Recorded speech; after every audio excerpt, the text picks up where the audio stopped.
You're tuned in to the Bold Business Podcast, and I'm your host, Jess Dewell. Welcome. Every conversation that I host here is to spark an idea, to get down to the right business right now without losing track of your long-term business strategy. Join me on my pursuit to identify the right work to be done, how to do as much of that right work as possible, and to navigate your toughest business decisions. My goal is to bring you high-quality knowledge, experience, and tools that allow you, enable you, and empower you to make bold decisions as an entrepreneur and a business owner. Don't forget, subscribe and press the bell icon to never miss a program. Share your thoughts, your questions, and your ideas in the comments below. We thrive on your feedback and engagement. How we feel about money often influences how we behave as business owners, and how we feel about time acts in that same way. It's amazing how many people think everything that has happened in the past is actually the repetition that's going to occur in the future. The idea in martial arts is if you have enough timing and distance, if you know the timing and you have the distance, then you can deal with anything. Welcome to It's Your Business, brought to you by the Bold Business Podcast. This is your go-to source for navigating today's ever-evolving business landscape. In this program, Jess, Christy, and Quentin share the realities of current business challenges and triumphs. Get ready to lead with depth, understanding, and achievement. Welcome to the It's Your Business show, and it is brought to you by the Bold Business Podcast. I am so excited to be here today as your host, and I'm Jess Dewell, and also with me are two amazing people. Christy, introduce yourself. Hey, Christy Maxfield with Purpose First Advisors. We do strategic growth planning and exit planning to help business owners get the most out of their business. And Quentin, introduce yourself. Quentin Ortega with QCO Consulting, focused on growth, strategy planning, and exit consulting for mid-sized businesses as well. And y'all know that's all I talk about is business. So I'm so super excited to have two other consultants with me that were interested in growth and longevity and sustainability and having fun while we thrive and grow and achieve our goals. That's what that's all about. All right. So in this program today, we're talking about time. We're talking about time as a catalyst. And here is the thing. The thing is, why now? What makes today of all days, or this quarter, or this whatever of time, the important time? We don't talk about it enough. And as we were preparing for this show, it became clear. It became clear that all of us have experienced, not only personally, through our work and the companies that we are working with, that there is some expectation of the way that we use time is value. And there is truth in that. And at the same point in time, it's not always true. So, you know what?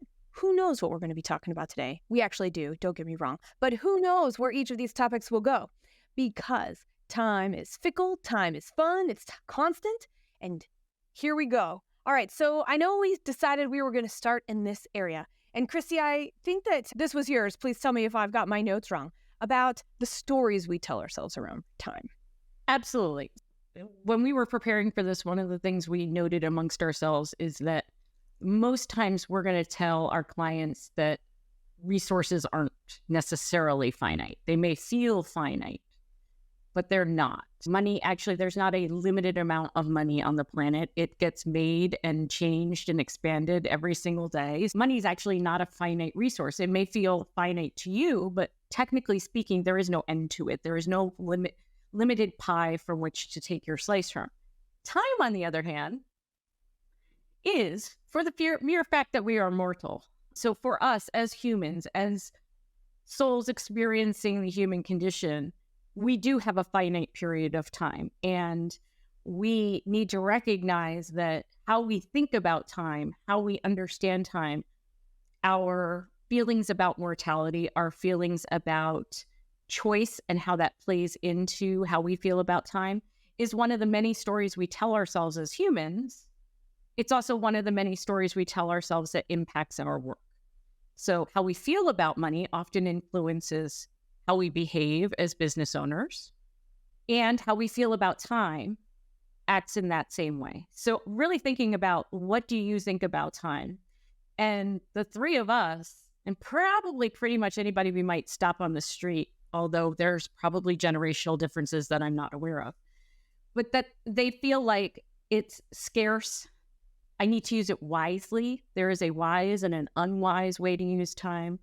And that the amount of time I spend on something is indicative of either my productivity or my worth, because that's capitalism. And whether we like capitalism or don't like capitalism, it is the paradigm in which entrepreneurs, at least in the United States, are looking at the business enterprise that they're building. How much time do I have to grow it? How much time do I have to pay these bills? How much time do I have to spend on taking care of the everyday things? How much time do I have to spend with my family? And then if you've got feelings about time and personal worth and whether or not you're being a good, productive human being, which all have nothing to do with one another, but we've put them all in the same category and we've made them relational, you're going to have a feeling. You're going to have a feeling about, if I take a break, is that break actually going to help make me more creative and help me make better choices and prioritize and focus and get the most out of the time I do spend on something? Or am I going to spend most of that time beating myself up for not working? So that's what I'm going to think. Like when I thought about the stories we tell ourselves, I got some stuff here. I try and tell myself a story, and I wonder if this is from an act to plan perspective, because I've got to take action to see what's actually going on in this present moment to decide what to do next when we're talking about short-term use. And I actually realized that if I have 15 minutes, unless I am understanding what I want to do with those 15 minutes, it ends up being what I would consider wasted time. So I decided I would switch that around. I was like, okay, fine. So it takes a little time to get started. By the time you get started, you have to stop. That's no good. Is it really wasted time? Why, yes. So I was wasting a lot of time. And then I'd spend time on all of these ways to use time. And how do you break all this down? And then I'd get frustrated because I'd have a to-do list bigger than I could ever accomplish, even though I was making some progress. So you know what I decided to do just this week because of this conversation? If I have 15 minutes or less, why don't I spend 5 minutes emptying my mind or getting everything out randomly, however I'm going to do that, and then can I sit in stillness for 5 minutes? And then I have another 5 minutes to continue to sit in stillness if I'm liking it, and if not, I can get ready for the next thing so I can actually be ready when that energy is needed at that time. So I was taking a totally different tact of how can I use the time that we have every day and the thing that feels wasted, there's the story, and make it useful. And in fact, a lot of people might still go, oh, that's wasted time. Not really. I'll take any moment in time to sit and become still because the world opens up in a whole new way when that happens. Yeah, I totally agree with that. I think that everybody, like Christy was saying, we have this weird relationship where because of our upbringing, because of our culture, we view that as negative, as you could have sent an email during that time. But in reality, taking those kind of, let's say, micro self-care breaks throughout the day, if you get the chance to, is really going to arm you to be better prepared, better centered for having the rest of your day, for responding to the rest of the tasks that are ahead. And I think that it talks to the switching cost, right? You mentioned like getting ramped up for the next thing. I know that for me, I've used a bunch of different techniques over the years for managing my time and how I interact with it to feel productive. But I think that the biggest one of those that I've learned is like trying to do that kind of batching technique of getting away from or trying to limit or understand or control those switching costs. Because if I'm jumping from an in-person meeting to a call, to an in-person meeting to a call, to driving, to all these things throughout the day, I get a lot less done in general. So I see that as both actual productivity, but also in my mind, kind of my personal value of that productivity. I was talking to somebody the other day and he said, I've got a 20-minute commute and it's just long enough to listen to a little bit of the radio and to have a transition between point A and point B. And in a world where most of us have either reduced or removed commute, we've taken out what was an acceptable, permissible place to not being doing as much. Now, granted, hopefully you're driving and you're aware, because not everybody is. Sometimes I think people forget what the purpose of sitting behind the wheel is, actually. But I also remember, like, early on in my career, the when I would travel for business, all of my colleagues, they would immediately take out their laptop and it was like 2 extra hours of work. And I was like, man, I would really like to take a nap. But I feel peer pressure to take out my laptop and work because, oh, this is productive. We should be making the most of this time. I was like, I don't know. Can't we just take advantage of the fact that up until recently you couldn't? You just didn't have Wi-Fi and stuff. And can't we just pretend like we don't? Like, it's the productivity time equation, and also makes it really hard for us as owners, where time is the commodity we pour so much of into our businesses, to really wrap our brains around outcome-based evaluation of our team. Because, I have to spend 10 hours in the business because I'm an employee and an owner and an investor. And I'm probably playing the role of 2 or 3 employees. So my day is very long and does all of these things. And now I'm bringing in specialists, if I'm smart, because finding unicorns is really darn hard. But I'm bringing in specialists and they get to focus in one area for most of their day. And if they're producing the outcomes I want, it really doesn't matter whether they do that from home or from the office. It doesn't really matter if it takes 8 hours or 10 hours.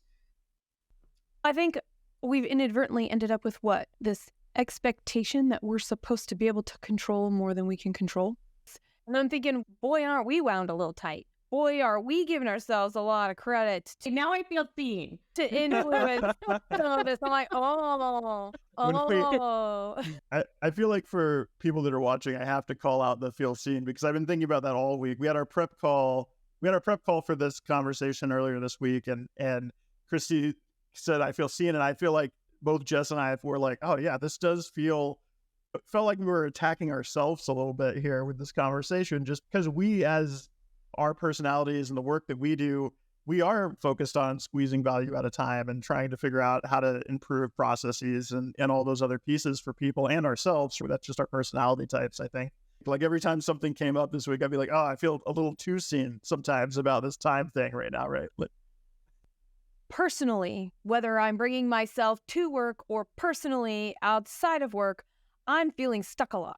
And the more stuck I feel, the more desperation that shows up, and the more difficulty it takes to actually get present to do what actually needs to be done. And it's tiring. And therein lies my revelation that I shared earlier. I'm like, I heard you say the word nap. Maybe I should change stillness for nap and close my eyes. Just take a quick power nap. I've always been envious of people that could take power naps, by the way. I've never been one that's been able to, but I know people that can do that, take a 10-minute nap in the middle of the day and feel refreshed. I've been like, I don't know that technique. I can't figure it out so far. I've never figured that out either. I have figured out that soldiering, a word that one of my colleagues who has created a methodology called the communication protocol, that soldiering through something. I've been soldiering for decades. It was my go-to strategy. Soldier on, push through, get to the other side. Things will somehow be miraculously better, different, changed. There's just more soldiering on the other side of soldiering. You have to do something to interrupt the pattern. And so really being cognizant of when I'm just being stubborn, and what I really need to do is either stop what I'm doing and do something else, or be still. And being still is an incredibly hard thing for me. I will be working on that for many lifetimes. I've mentioned before, I really like the book 4,000 Weeks. And one of the things I like about it is that it says the quiet part out loud, which is some parts of life are boring. And some parts of life have to be done over and over again.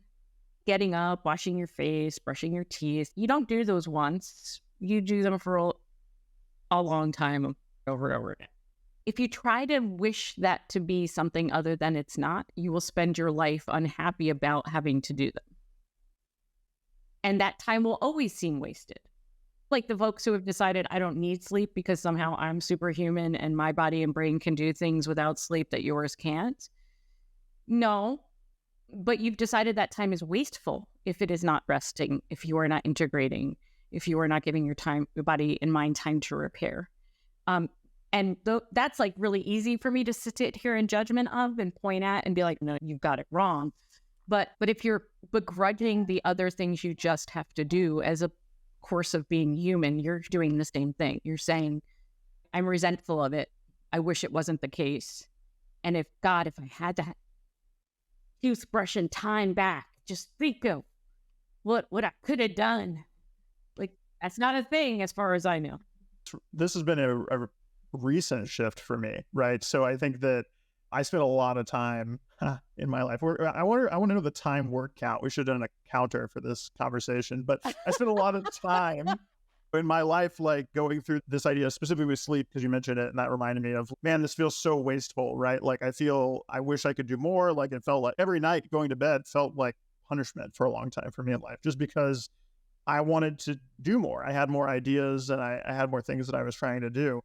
And I think that recently I said that, or like within the past year, I said that to somebody, and they recommended the book Why We Sleep.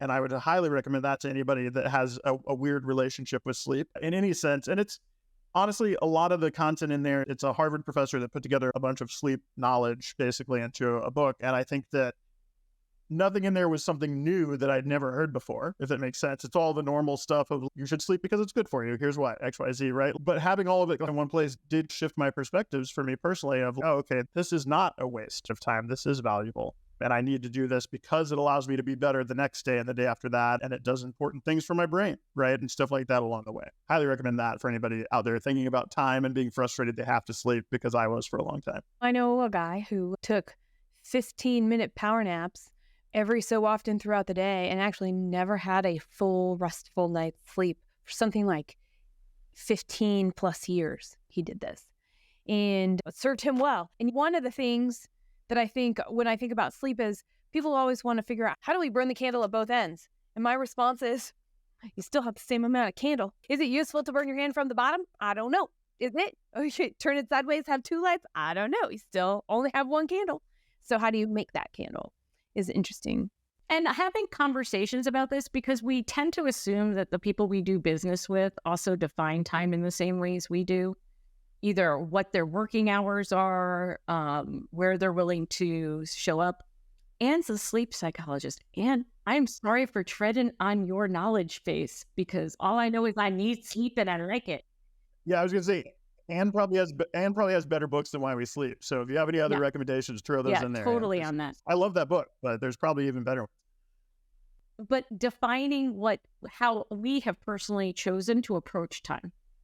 That either this segment of the day is for my family and my children, or it's for me personally, which I think is one of the hardest things I've had to learn is that, or I've had clients say to me often, I'm not technically unavailable. You are, because you put time on your calendar to do this thing for either yourself or for a client that, yes, you could move somewhere else, but if it were with another person, you would consider it unavailable. So why wouldn't you treat that segment of your day with the same respect as you would if you were showing up for Quentin or Jess, right?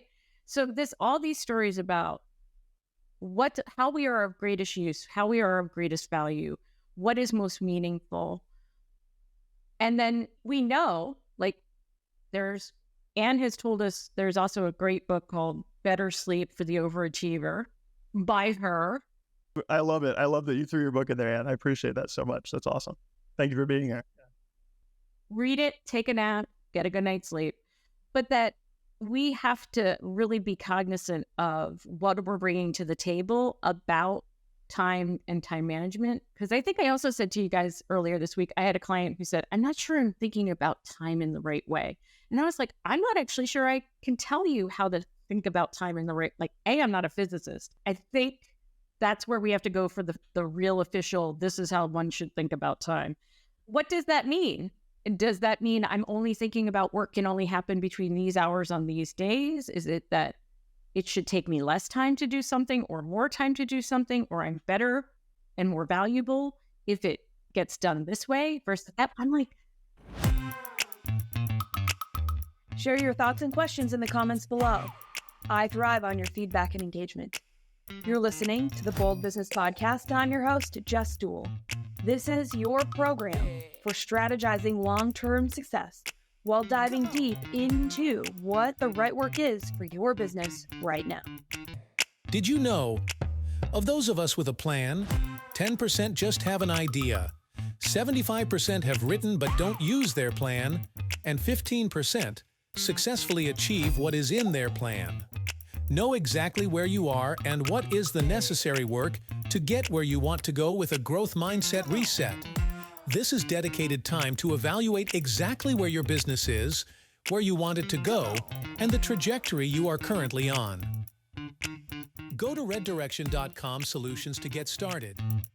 You just said it. The first one was your brain. Do I work between these hours? The second one was your gut. Do I need more time? Do I need less time? The third one was the value piece. That comes from your heart. You just brought in the 3 brains of leadership right here. There it is. Yes, I am not good. And it doesn't change that time is a resource. And I believe, Quentin, you have shared that. Yeah. It's yeah, the absolutely. only finite resource. Only. I'm curious to hear about why it's the only one, because I want to challenge you. Oh, I'm sorry. I stepped on your toes, man. I was just so fascinated by that when you brought it up earlier. I knew. I'm foreshadowing. It's fine. Yeah, Totally I didn't fine. read No, ahead. I think that, yeah, obviously we established that. I think that's right. Every day, like Christy was saying, we have all these things that we view in our day-to-day as business owners and operators. And I want to say, like, the 3 of us here on this call, we help a lot of other businesses operate, but we're operating our own business too. So we're facing these same challenges and these same kind of tasks each day of how do we balance all this? And I'm guilty of it too, right? Every day, oh, do I have enough for this, or can I find enough of this resource? But time is one that we all have and that we're all equal, standing on an equal footing of. We all live in a 24-hour day. So how are we using that, and how are we interacting with it in relation to our task ahead, right? And so I'm going to bring up one of the concepts that has been stuck in my brain recently about that. I've been taking Aikido for the past year about at this point. I'm not somebody who would have ever considered myself a martial artist, but a good friend started teaching it. And I said, you know what, I'm going to show up. And one of the things I've enjoyed about that art is its relation. The things you learn in that physical art apply to your business life and apply to your personal life. And one of those concepts that we talk about in that class is ma'ai, which is, and I'm not a Japanese speaker, so sorry if I butcher any of this, but effectively the concept of space or of timing and distance. The idea in martial arts is if you have enough timing and distance, if you know the timing and you have the distance from something that's coming towards you, that you can deal with anything, right? You can handle anything, you can navigate through it. And I think that's true of life as well, right? To talk about how it applies to our life. This concept of, as we are each living in our own perceptions of time, looking out ahead at the things that are coming down the channel at us as business owners, as operators, as growth-focused people, how do we react, or how do we prepare to react at the right time, and how do we pay attention to kind of those surroundings? And so I think there's a real interesting relationship between time and our productivity and our reaction time and everything else that we're doing, both in our personal and in our professional lives.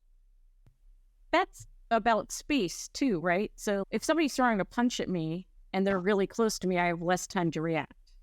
That's right. If it's more like, and again, no disrespect to any practitioners, but if it's more like the Matrix and we're on opposite sides of the room before we start running at each other in like quantum speed, I have theoretically more time. And so if I can actually increase my awareness, that's my greatest tool then, right? Is because it's all still coming at me, but if the faster I can become aware, and then the more practice I am in evaluating what's coming at me, if I practice that muscle on a regular basis, if I'm in the habit of saying, actually asking myself, what's going on?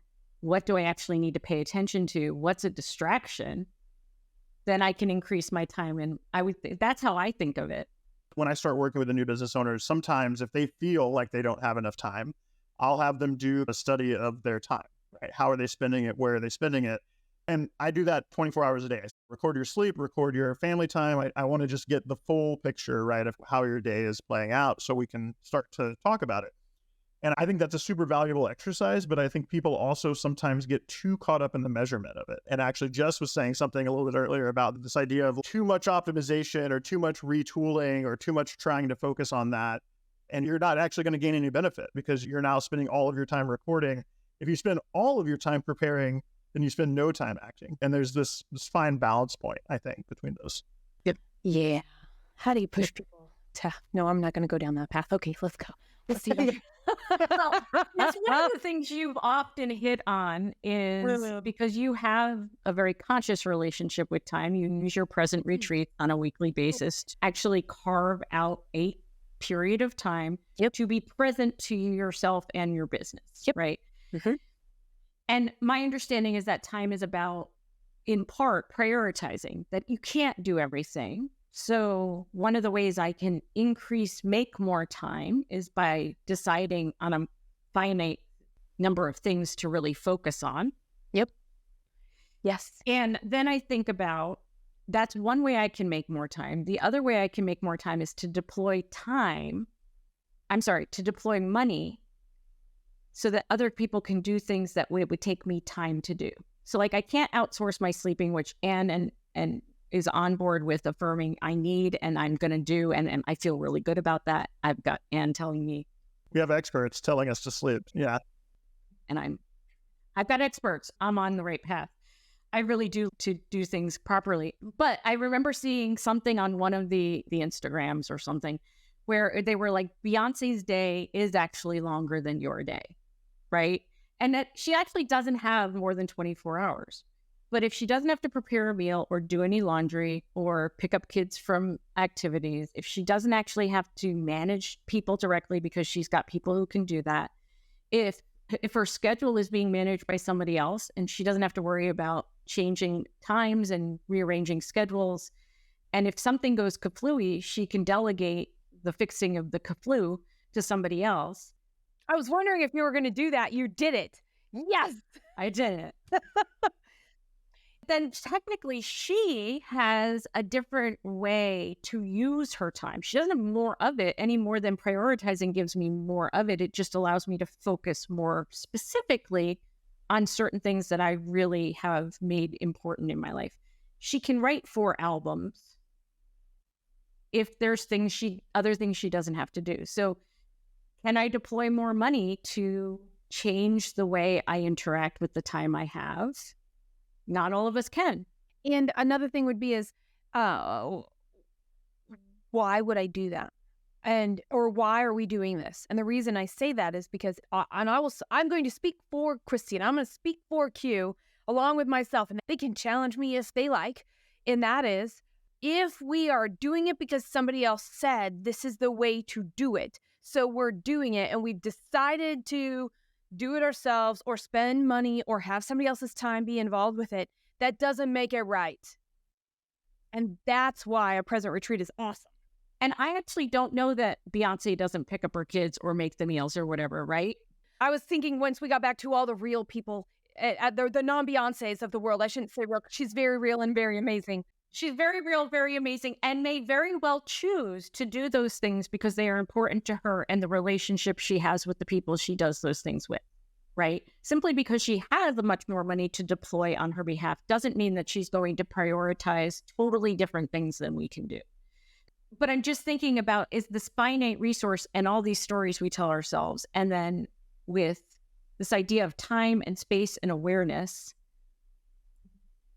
what are the tools we have at our disposal to create more spaciousness and still do the things of being human and alive? And you have to choose. Yeah, for sure. And I think that what tools do we use and how do we start to look for ways to do that, all ties into the fact that we've talked a lot here about everyone has a different definition of, did they feel productive or not? What's their relationship with time? Like, we've all had those days where we've had one meeting and we were like, today was a great day. And then we've had days where we've had 8 meetings and we've been like, wow, did I get anything done today? Which is a really interesting kind of teeter-totter of what is productivity. And I think it shifts with everyone. And so I think, and it shifts with each individual over time as well, like what your definition of time and relationship is. But I think tying all of that together too, one of the tools that I would say to use is oftentimes just making sure you have alignment with those around you as well, right? So I think that everybody has a different definition of time.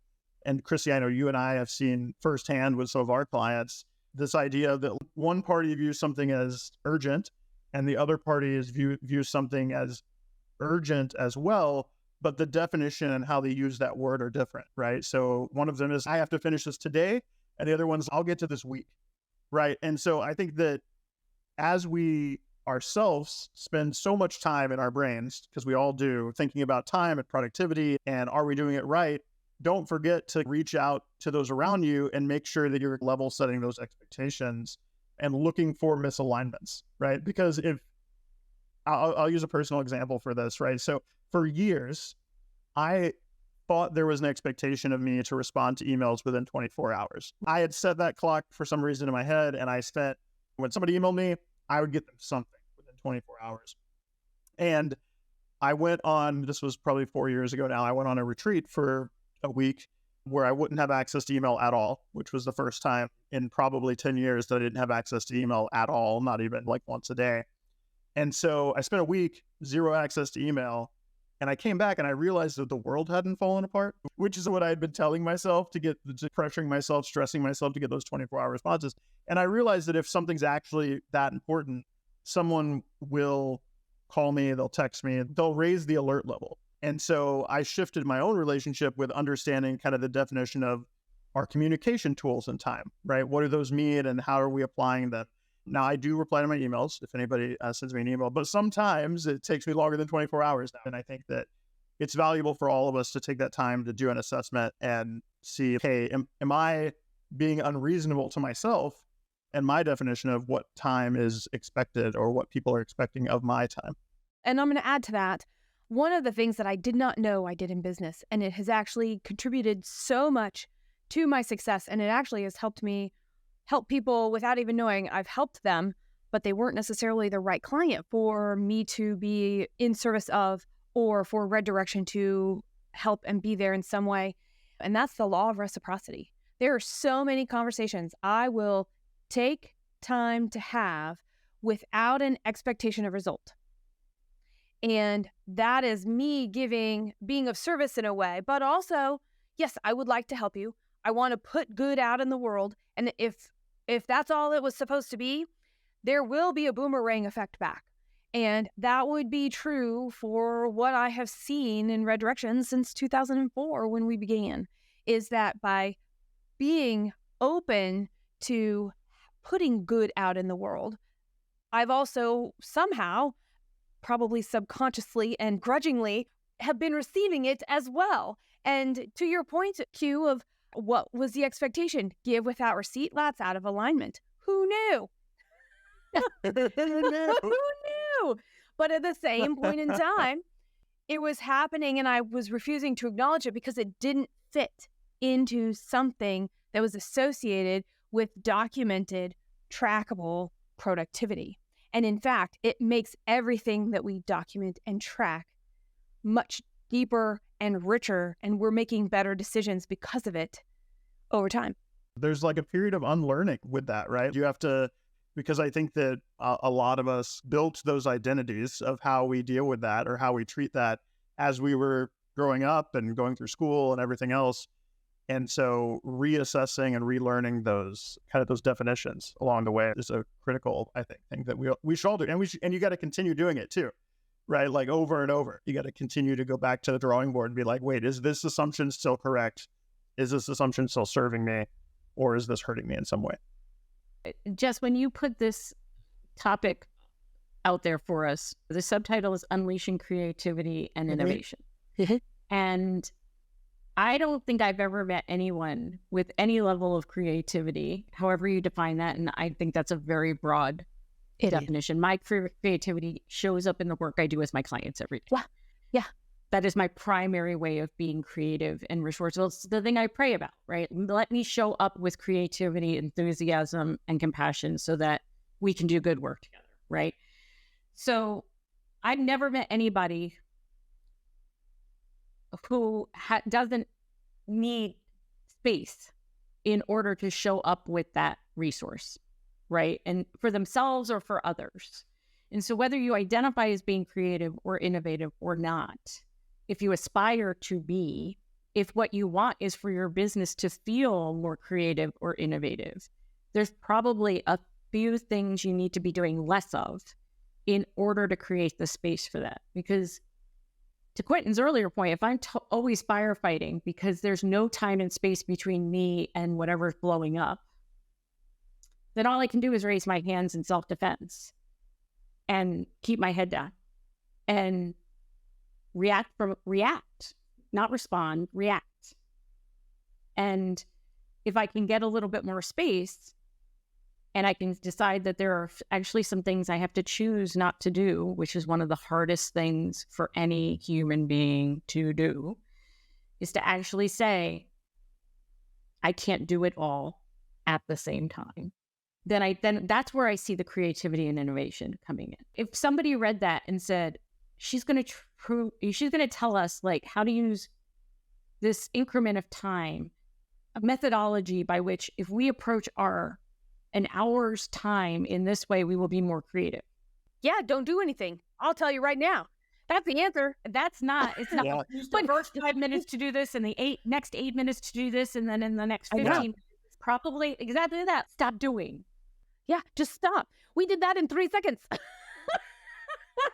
But so you make a really good point about prioritizing, and whether you love him or hate him, he's former IBM guy. Who was that? Jack Welch. Is that right? Jack Welch. He did something that I thought was impeccable and important, and it's hard, and it feels, if you're heart-led, it feels heartless. If you're gut-led, it feels like, why are you making me do this? It's against everything I have. And if you're brain-led, you're just totally, give me more, right? And that is because everything goes in a quadrant. And he did it with people ruthlessly. He also did it with projects ruthlessly. And that's a word I love, ruthless. But the point is that bottom quartile was just gone. It's too hard for a lot of people to do. And so one of the things that I have added to that, this will be the quickest and the easiest. And it might be heart-wrenching at first. It might be gut-wrenching at first. But in the end, you set a level of expectation, and everybody knows where that line is, and everybody can work up to that line. And that's great because we have a place with which that's our bar. This is the way we work here. And it does not move. And that is a thing every business needs. This is the way we work here. That does not move. How we use time around it is then part of the secret sauce of how we are working in our business. And so I've added to that a piece of, so gotcha, this is the bottom quartile of whatever. Now we've got to look at it in relationship to two other things. The priority list we have today and the interest and energy with which we have to give it across our organization and see what part of the bottom quartile can actually go. Because everything has a season, and just because it's on the shelf and just because it's not performing to some standard now does not mean it is unvaluable in the future. And so if we have people who are willing to put energy into it and they're interested in it, great. It probably is in the wrong place on our priority list. If it really doesn't align to the goals that we have set, how come? Where is that misalignment happening? Where is alignment? That was the one. I knew it'd come back to me. Alignment. That was the one. Are we willing to look at something that theoretically everybody goes, ooh, it should be black and white. It's just always so hard to do. So I'm not whatever about that story we might be telling. We've said this deadline or we've said this time frame. What interest do we have? If there's no interest, why is it even on the radar? That reminds me of some of the stuff that I think we've talked about before, even of what's hanging out on your to-do list at the end of the day, right? And what keeps getting carried over to the next day. You're not finding the time to do that thing. It's either not important and it needs to be just, removed from the list and move on. Or how do you, to some of Christy's points earlier, how do you find other resources to leverage to get more of that stuff done? I'm your host, Jess Dewell, and we're getting down to business on the Bold Business Podcast. This is where we're tackling the challenges that matter most to you with actionable and achievable advice to get real results that lead to your success. Don't forget, press that bell icon so you never miss a program. And it's time to subscribe as well. You're listening to the Bold Business Podcast, hosted by Jess Dewell, a nationally recognized strategic growth consultant. She works with business owners and executives to integrate just 2 elements that guide business through the ups and downs of growth. Number 1, know what work is necessary. Number 2, do all the work possible. Schedule a complimentary consultation to find out more at reddirection.com. Okay, here's where we're at. We're at this place where we have talked about the scripts and the stories we tell ourselves. We have talked about time is the only finite resource. It is the one thing we all have the same amount of, regardless who, what, when, where, and why. And you're listening to the It's Your Business program brought to you by Red Directions, Bold Business Podcast. And I'm Jess, business consultant who works strategically and helps businesses look 5 steps ahead and make the right choices right now.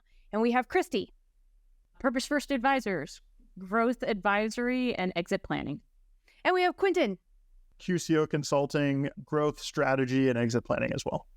And we're talking about time. Time is a catalyst. And those first 2 things are really important setup to what we've transitioned to. And we're going to jump in. I'm going to wear my floaties. Not sure about you two. We're here for you. We will bully you. Yes, that's great. Which is, time is our constraint. And when we embrace it as one, we unlock so much more. We can actually become more time efficient, regardless of doing nothing, packing it all in, whatever toots our own horns, really.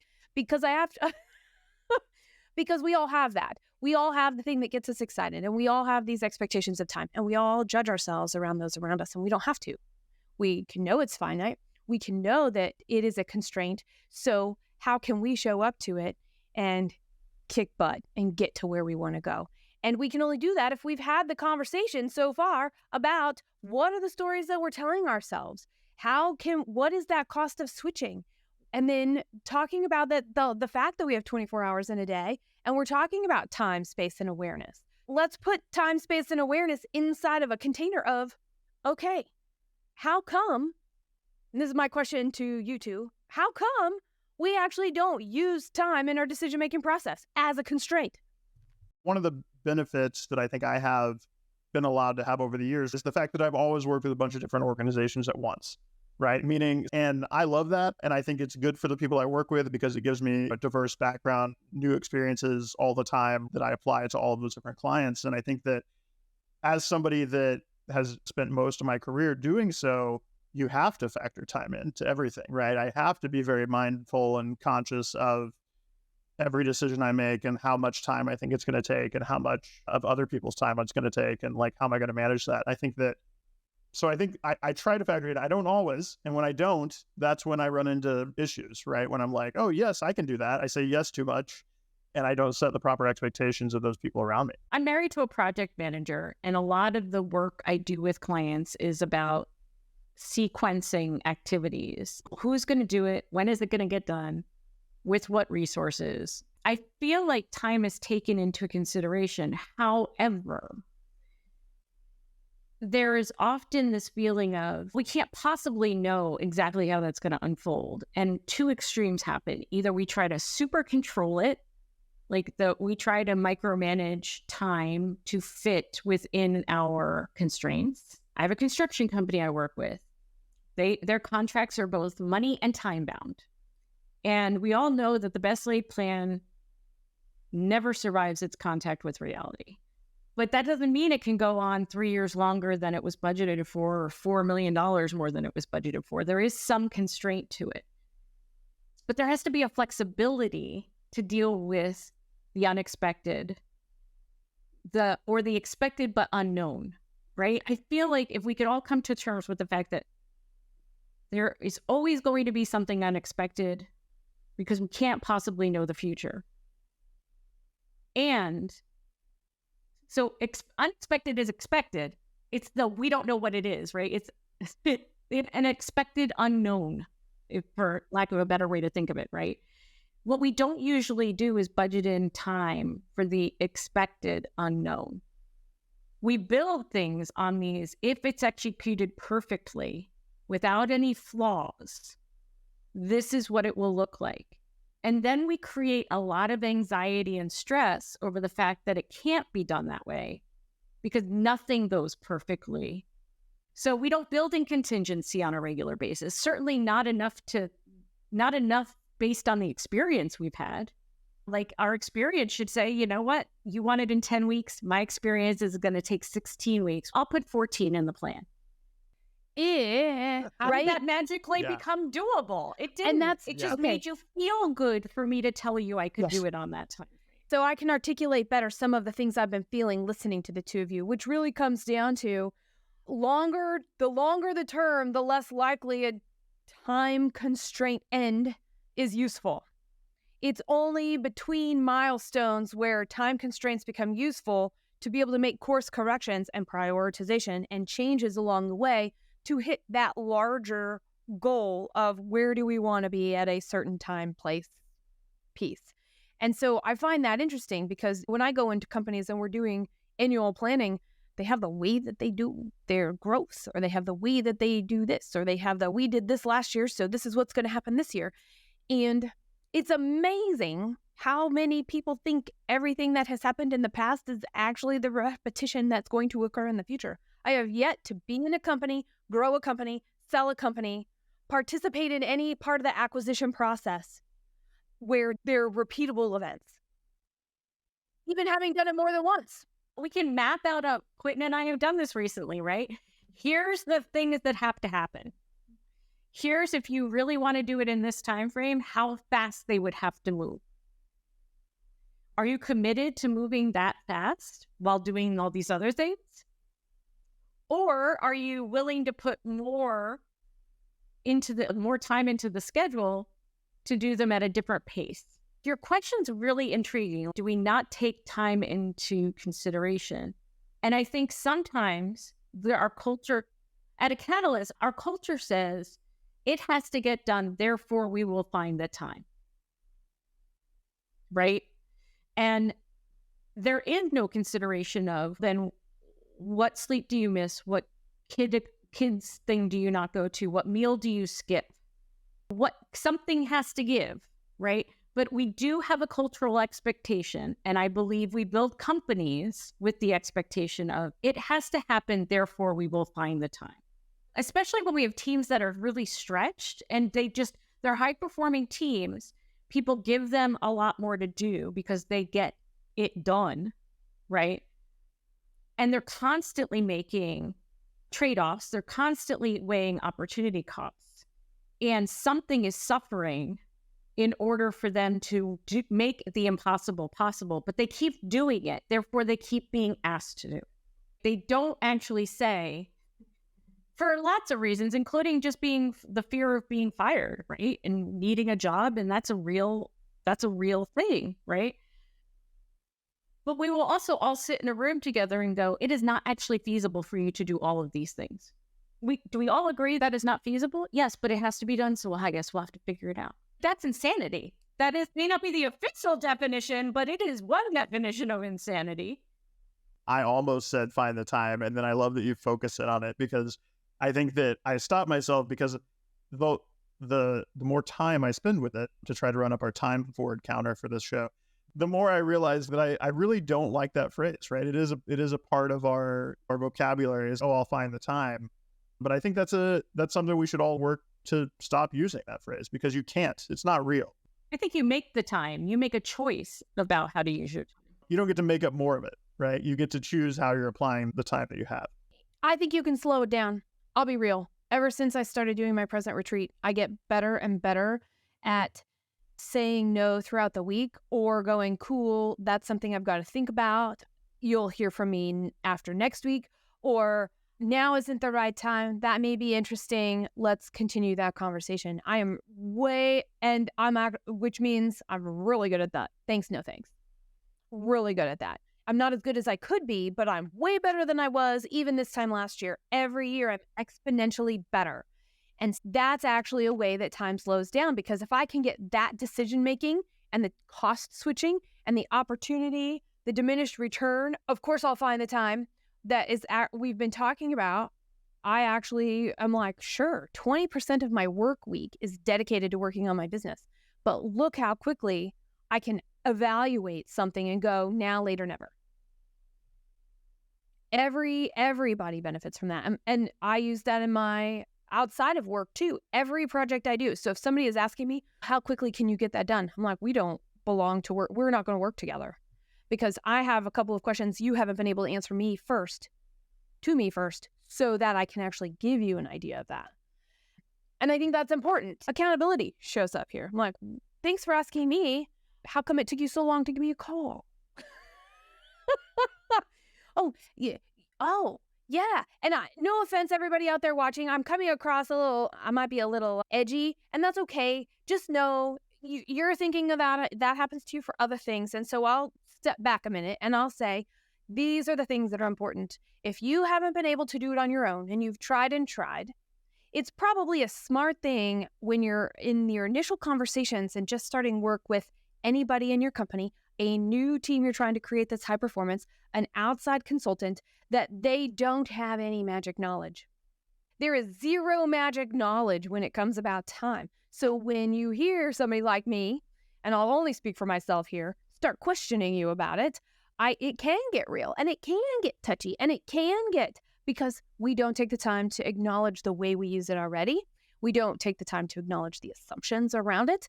And until we do those two things, goals are just words that we say and maybe are written down too.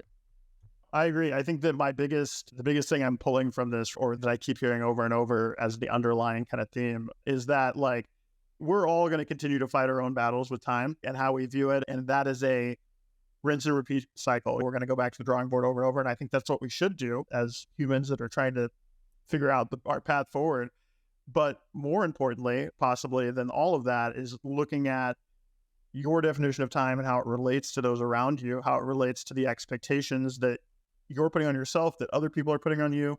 And then hopefully just using that to have real conversations with your team and with your colleagues and everyone, with your family, everybody around you, so that you can reset those expectations and get closer to agreement, at least, over and over.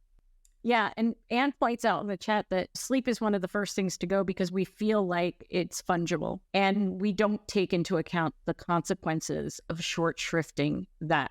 But I think about when my dad passed away, there were hundreds of people who came out to tell us what a great guy he is. And he was a small business owner. And he would and people in line said, your dad did the flowers for my wedding. Your dad did the flowers for our graduation. You guys have taken care of all of our folks. And he had made a really big impact. And one of the thoughts I had was, okay, and I'm really glad you experienced my dad in that way. But if he was taking care of you, he wasn't able to take care of something else. And not that my father neglected me, but there literally had to be a choice. If he's doing your flowers for Christmas, that means that we are not celebrating Christmas until your needs are taken care of. And that's just the nature of the business he was in. So what I want to do is like question, when you see somebody, you're like, wow, that person shows up for everything there. They're the person who will take the shirt off their back. You can count on them when the chips are down. Whenever you call, they drop everything and come over. Somebody's been dropped. Something else has been dropped in order for them to be that person that you perceive them to be. So there's always a cost, even of being the good guy. There's always a cost. If we're feeling like, oh, somebody will be disappointed in me because I didn't drop everything and show up for them, or rearrange my schedule to make it feasible for them, or spit wooden nickels for them. Think about who you might be asking them to drop in that sequence. However you're perceiving them, they've had to make either consciously or unconsciously choices about where they show up and how they show up. And I think about that often, just because I think we perceive the good guy, the guy who shows up, and usually a guy, what makes somebody reliable and dependable, never complains, always gets it done, always seems to find a way. At what cost? And stepping up, she needs a nap. No, she's going for a ride. There's a lot that goes into being available for people. And I think that if we can also create workplaces, if we can build companies where people feel comfortable saying to us, in order for me to get that done, I need you to get this done. Or it's not actually feasible for me to get both these things done at the same time. But we really don't say that often. We usually find some superhuman way to make something work, and then we're really resentful of being asked to do it again. But that happens all day, every day in most business. So we've talked about a lot. We've talked about stories. We've talked about what the fact that it is a resource. We've talked a little bit about a catalyst, and the catalyst actually comes down into cost. It comes down into the choices we're making. It comes down into repeatability, and it comes down to the fact that we're each going to have our own struggle, and there is zero magic outcome. There is only the way we can do, which is, I think, managing time in the short term is way better than trying to manage time in the long term, because the farther out you go, the more likely there is for change. And that brings us to the part of the show where we want to talk about, what was your biggest takeaway? What was the biggest takeaway? I'm going to stop using that word, find the time, right? Stop using that phrase, I should say, find the time. I think that it's part of this over productivity culture that I'm being brought to in front of my face as we talk about all of this. And I think that the other thing, again, is how are we thinking about our time, and how does that compare to the scale that others, and whether those people, your view of time and your scale of time and how productive you can be, or how much time you can spend on various activities, how does that compare to the scale your family is using? How does that compare to the scale your boss is using or your employees are using? So as we talked earlier about managing people and driving for outcomes and those sort of things, really try to, if you can't for some reason have the conversation, which you should try that first, but if you can't, then at least try to put yourself in someone else's shoes and think about how time is viewed by them and how their day is impacted. Because I think that, funny enough, you can probably get the most out of your time by thinking about how other people are viewing their time. That's great. And for me, it's something we actually didn't talk that much about. So all of us work with clients to help them grow. Every client we've probably ever met wants to grow faster. Like, they want short time frames, faster results. I wish it could go faster than it is, something I think we've all heard a lot of. We also have all either been part of an exit on the buy or sell side, or assisted people on the buy sell side. And oftentimes exit planning, succession planning, and exit planning are seen as these very far in the future events that I don't have to think about right now. And then magically at the end, things will align and I will be able to get the outcome I want. But I'm not going to think about it right now. All the things we've talked about with regard to time, I think what I would take away is not just how does this impact how I run my business on a day-to-day, how do I manage my time and what I do and what I don't do, and how I prioritize and how I coach my team, but also in the life cycle of my business. Does attaining growth in 12 to 18 months actually benefit me? If it was a 3 to 5 year trajectory, could I actually get what I really want out of it in a way that doesn't run everybody into the ground and make me feel really stressed and behind and somehow like I'm failing? And if I actually plan how I grow with the end in mind, if I am actually thinking about this future that I can't really know, but I know a few things, I probably don't want to work forever. I'm not going to not need money in the future. And eventually, I'm not going to be here to run it. So if I want it to keep going, it's probably going to go without me. If I could get the time and space that Q talked about to not only deal with what's happening today, but to look a little further ahead, how would that change my relationship to my business and what I perceive as a lack of time and being under the time crunch and feeling pressured by that and feeling stressed and feeling overwhelmed? How we actually view time over the life cycle of our business. It's so tempting to talk about how do we manage time in days, weeks, months, as opposed to years and decades. Yeah. And that's my biggest takeaway was there are no easy answers here. There's no easy answer. And it's comforting and it's scarier than I can ever imagine, all at the same time, just for my own self standing here. And then also for the way that I'm showing up for the clients of Red Direction. Oh yeah, I can bring a lot of compassion to that because we all feel it. And that's something that's huge. It's something that's interesting. It's something that is challenging. And that's where managing time, getting tasks done, getting to the right next step. There are tons of tools for that. We didn't talk about that, I think, on purpose today. I think we're talking more about what is that larger cycle. I think we're talking more about the fact that your choices matter. When you say yes to something, you're saying no to something else. Do you really know what you're saying no to? When you say yes to something, there is a consequence, positive, neutral, or negative, that will trickle out and ripple through. And how far, how wide, and how deep those are actually really matters. And when we know what is important to us, and we know that we can go, cool, time is here. Because I know what's important to me, I can use this to my advantage. That's really my biggest takeaway. But when we don't know, or we're second guessing ourselves, or we're running scripts, or we're watching what other people are doing and wishing we had the same success they did, or everything we're trying to make repeatable can't be repeatable, or the list goes on. What's important to me? Where am I going? How solid am I in it? Can I get more solid in it so that with confidence I can make a choice? Because that choice will determine what your next set of options are and how you use the time. You can always backtrack.